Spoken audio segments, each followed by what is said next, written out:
Middle 1950s, intensive rearing of poultry began. It was not uncommon for farmers to lose 40, 60, 80% of their birds to Embrex disease. Think a little bit of it like cancer for chickens. When you see 20 to 80,000 animals go down, it's heartbreaking. And there was no cure.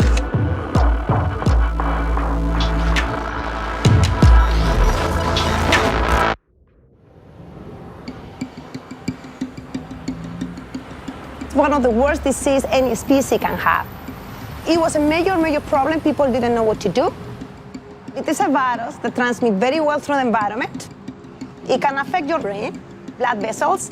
It can produce you tumors. So it's going to kill the birds no matter what. You cannot grow a flock if you don't have Embrex disease under control. The cause of Embrex disease was discovered in 1967. A vaccine was developed. But there are some issues that remained. At that time, they were vaccinating in the neck area. Chickens were then let loose, and they were immediately exposed to virulent Embrex disease. The idea occurred that could we give the vaccine time to initiate immunity before chickens hatch? De novo vaccination is the immunization of chickens by injecting the vaccine in the egg before hatch. When they were exposed to Embrex disease, they were fully protected. And that was a result beyond anybody's expectations. As you would expect, there was a lot of skepticism. I did not find much acceptance. What changed that was a person came to me, knocked at my door, and he says, Dr. Sharma, I have read your paper, and I'm going to commercialize your technology. That's the start of Embrex. Embrex was based on the Sharma patent. Taking that from the laboratory to the commercial poultry industry was our challenge.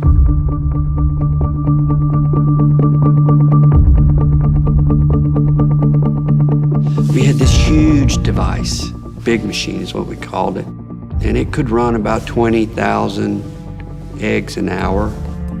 We would have issues immediately.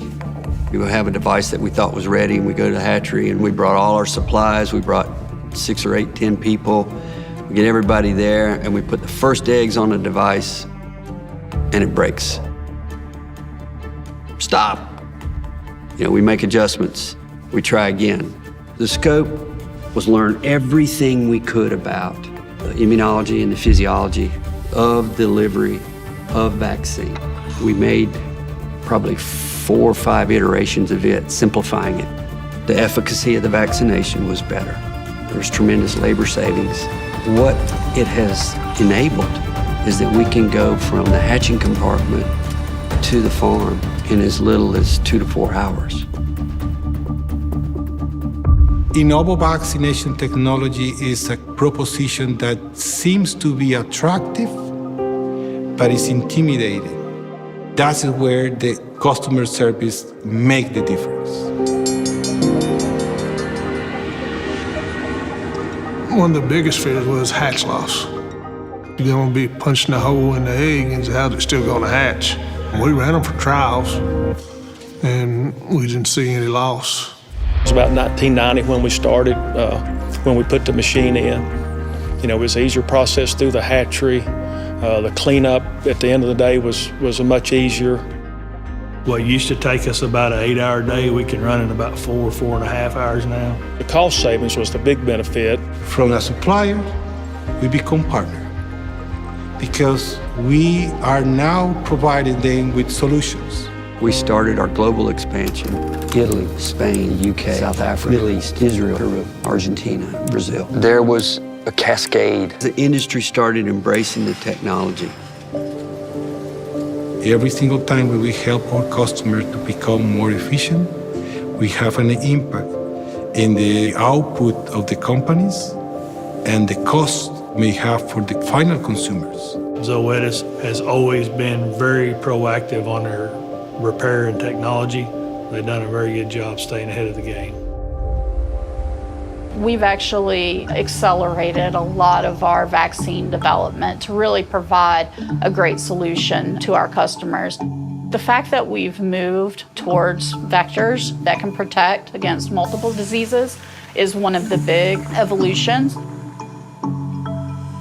Zoetis, and when it was Embrex, has been a great company to work with. Performed a lot of duties for us without ever failing. It's a major breakthrough, not only for poultry, it's a major breakthrough for science. To put it in perspective, every day we're injecting, on the average, over 50 million eggs, 20 billion eggs a year. We're helping supply that and making it more efficient. I think the world's a better place. We're trying to put food on the table for all Americans and even people across the seas. The cost of a bird today would be much more expensive if the efficiency hadn't arrived through all the technologies that the industries have brought. The biggest thing that I'm proud of is feeding millions and millions of people all around the world.